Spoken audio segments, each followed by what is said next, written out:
Hello, my dear friends. Today we are going to discuss very important English grammar chapter, which name is Change of Voice, Part 3. This is Part 3. Part 2 में हम discuss कर चुके हैं personal pronoun जब use होते हैं तो उसको कैसे चेंज किया जाता है। पार्ट 3 में मुख्य रूप से there are 4 points related to part 3। Passive of interrogative sentences, यानी जब प्रश्नवाचक वाक्य आ जाए, इंट्रोगेटिव सेंटेंस आ जाए, उनको चेंज करने का क्या रूल है उस पर हम डिस्कस करेंगे। Next is passive of verb having 2 objects. जब ऑब्जेक्ट 2 आ जाए, एक के बजाय 2 आ जाए, तो उसको चेंज करने का क्या रूल है। Third point is use of preposition other than by, यानी हम बाई का प्रयोग करते हैं जब हम चेंज करते हैं, तो कुछ वर्ब ऐसी हैं जहां हम बाई नहीं लगाते, कुछ दूसरी प्रेपोजिशन लगाते हैं। 4 point is passive of imperative sentences, जो आदेशात्मक वाक्य हैं जिसमें प्रार्थना से संबंधित, सुझाव से संबंधित वाक्य दिए होते हैं, उनको चेंज करने का क्या रूल है। First is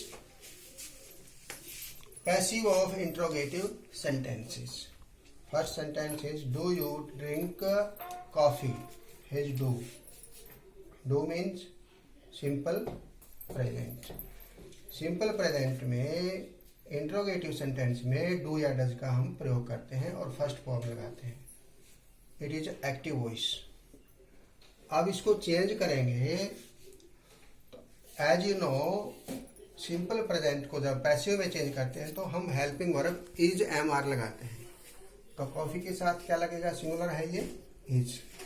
is coffee drunk, drink, drank, drunk, third form drunk by you.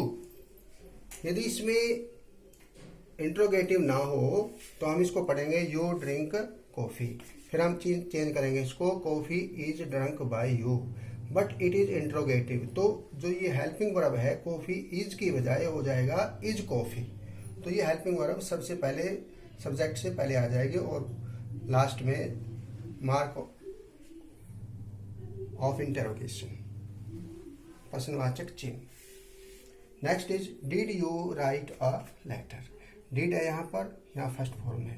यदि यहाँ डिड ना हो फिर यहाँ सेकंड फॉर्म हो जाएगी यू रॉट ए लेटर। ये सिंपल पास्ट है। जब हम डिड का प्रयोग करते हैं इंटरोगेटिव सेंटेंस में तो यहाँ फर्स्ट फॉर्म आएगी, क्या तुमने पत्र लिखा। और यदि डिड इसमें ना हो तो यू रोट ए लेटर, तुमने पत्र लिखा। तो ये एक्टिव वॉइस है, इसको चेंज करेंगे। सिंपल पास्ट को चेंज करते हुए हम वाज वर्ब का प्रयोग करते हैं, तो इसको चेंज करेंगे। इंट्रोगेटिव सेंटेंस है, ये हेल्पिंग वर्ब वाज सबसे पहले आ जाएगा। वाज ए लेटर ऑब्जेक्ट है ये, इसको एज ए सब्जेक्ट लिखेंगे हम, was a letter. Written third form लगाएंगे इसमें by you. It is passive voice. Next is active voice. Is he singing a song. ये प्रेजेंट कंटिन्यूअस है, क्या वह गाना गा रहा है। तो इसमें इज सबसे पहले है क्योंकि इंट्रोगेटिव सेंटेंस है। तो पैसिव वॉइस में भी हेल्पिंग वर्ब सबसे पहले आएगी, उसके बाद subject a song, is a song. क्योंकि सिंगिंग में जो सिंग है इसकी थर्ड फॉर्म करेंगे हम संग, तो आईएनजी इसमें से काट देंगे और बी के साथ जोड़ करके क्या लिख देंगे इसमें, being. Is a song being sung by him, he को हिम में, ये पैसिव वॉइस हो गया। Next is who broke this slate. जैसा कि आप सभी जानते हैं कि कुछ WH वर्ड हैं, जैसे who, why, where, what, when, whom। तो इस प्रकार जो WH वर्ड हैं जब वो सेंटेंस में आए तो उनको चेंज करने का क्या रूल है। इधर देखेंगे हु, हु को सबसे पहले बाय हूम में हम चेंज करेंगे पैसिव वॉइस बनाते हुए, हु का बाय हूम, यानी बाय सबसे पहले आ जाएगा और हु को हूम में बाय हूम। क्योंकि ये सेकंड फॉर्म है इसलिए सिंपल पास्ट है, इसमें वाज लगेगा, बाय हूम वाज। उसके बाद फिर ये ऑब्जेक्ट है जो इसको हम एज ए सब्जेक्ट लेंगे, this slate, bye whom was this slate. और ब्रोक की थर्ड फॉर्म ब्रोक, राइट। तो हु को किस में चेंज करेंगे, बाय होम में। Next is when. व्हेन को सबसे पहले रखेंगे हम पैसिव वॉइस में ही, क्योंकि इसमें डिड लगा हुआ है, इधर फर्स्ट फॉर्म है। यदि डिड ना हो तो सेकंड फॉर्म हो जाएगी। तो अब इसको चेंज करेंगे वाज मोहन, क्योंकि ये मोहन ऑब्जेक्ट है, इसको सब्जेक्ट के रूप में मोहन, व्हेन वाज मोहन। अब ये फर्स्ट फॉर्म है मीट, तो ये थर्ड फॉर्म हो जाएगी met by you, sign of interrogation. ये पैसिव वॉइस हो गया। तो हु का हमने बाय होम कर दिया, और व्हेन को सबसे पहले रखेंगे, फिर हेल्पिंग वर्ब, फिर ऑब्जेक्ट को सब्जेक्ट बनाया हमने, फिर थर्ड फॉर्म, फिर बाय, फिर यू। अब हमारे पास नेक्स्ट पॉइंट आता है passive of verb having two objects.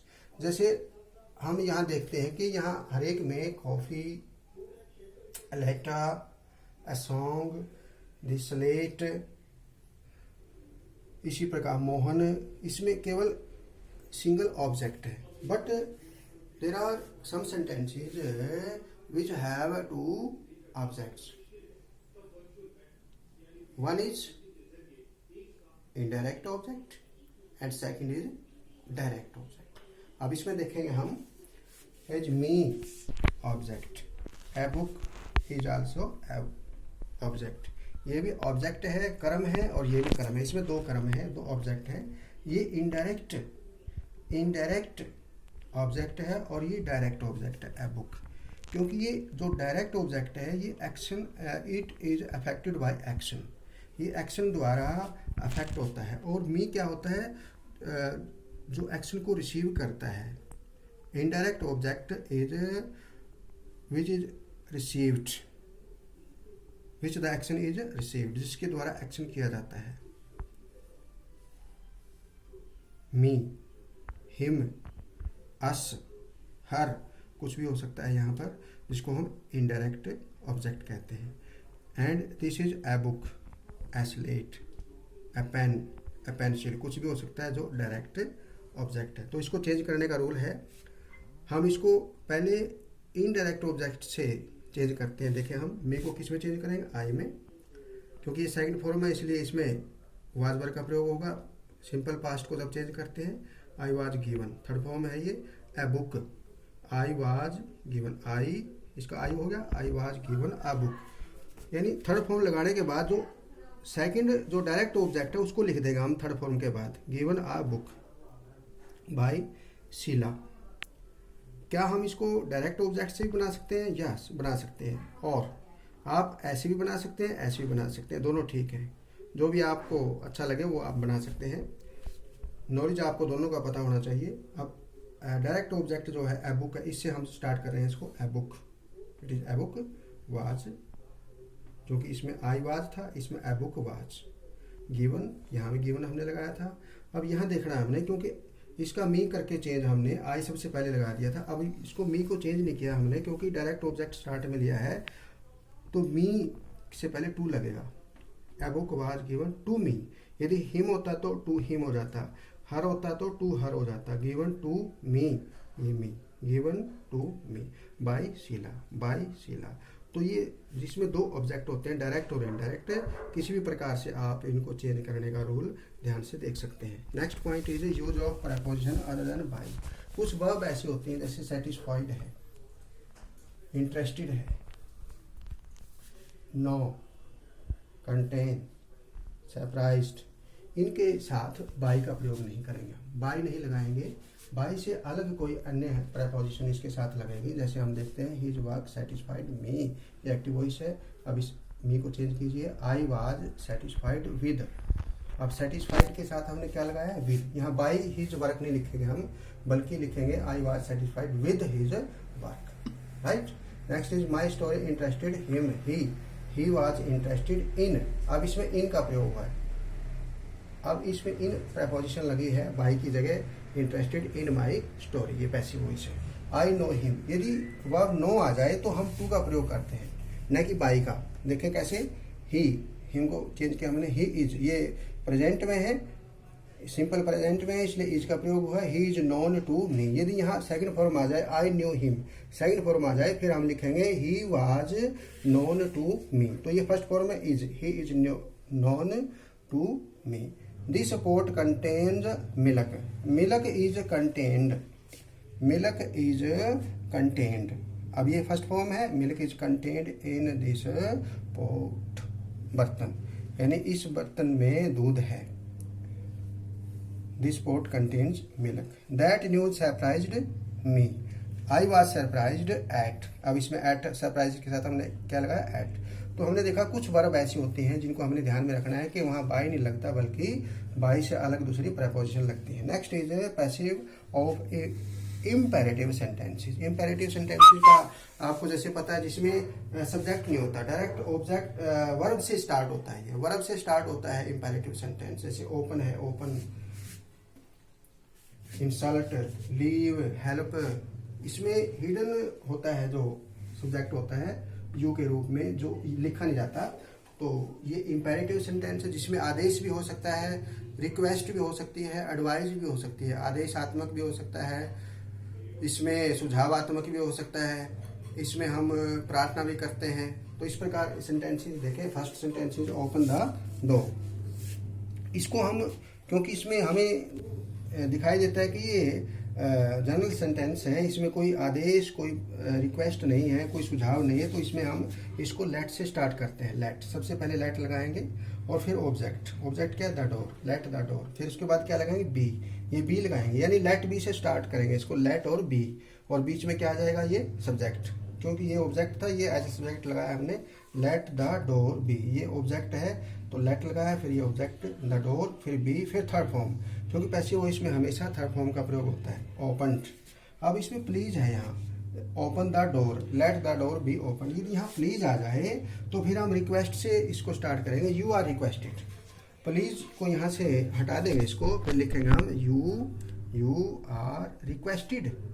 उसके बाद to, open the door. To के बाद हमेशा फर्स्ट फॉर्म आते हैं, ये ध्यान रखना है आपने। प्लीज को हटा दिया क्योंकि यहाँ रिक्वेस्टेड आ गया, प्लीज हट गया, यहाँ पर you are requested to open the door. यहाँ हमने ओपनड लिखा था लेकिन यहाँ पर हम टू ओपन लिखेंगे, टू ओपन द डोर। यहाँ फर्स्ट फॉर्म आएगी टू के बाद, और यहाँ लेट द डोर बी, फिर थर्ड फॉर्म आएगी।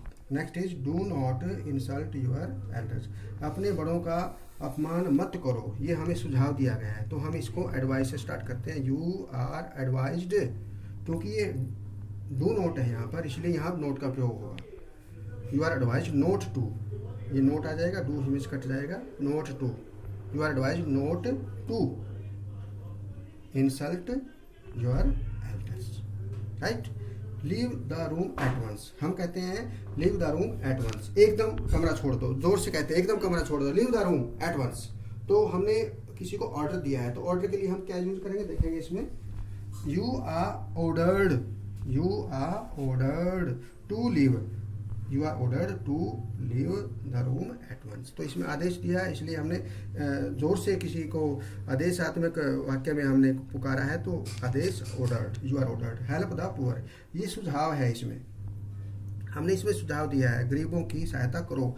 You are advised, you are advised to help the poor, to help the poor. इसको हम लेट से भी बना सकते हैं, let the poor be helped. Let से कैसे बनाएंगे, लेट लगाएंगे पहले, लेट द पुअर, फिर बी, फिर हेल्प थर्ड फॉर्म। और क्योंकि ये सुझाव है, सुझाव के रूप में कैसे बनाते हैं हम, you are advised to help the poor. तो इस प्रकार हमने पार्ट 3 में, चेंज ऑफ वॉइस के पार्ट 3 में 4 पॉइंट्स पर डिस्कस किया, जिसमें passive of interrogative sentences and passive of verb having two objects, use of preposition other than by, and passive of imperative sentences. तो इस प्रकार आप सभी स्टूडेंट्स इसके बारे में डिस्कस करें, बार बार इसको स्टडी करें, स्टूडेंट्स के साथ डिस्कस करें, एक दूसरे को बताएं, और जो ये पॉइंट्स हैं इसमें सभी को अपनी नोटबुक पर नोट करेंगे, और आप दूसरे स्टूडेंट्स के साथ यदि आप डिस्कस करेंगे तो चेंज ऑफ वॉइस की जो आपकी परेशानी वो दूर हो जाएगी। Thank you, bye bye.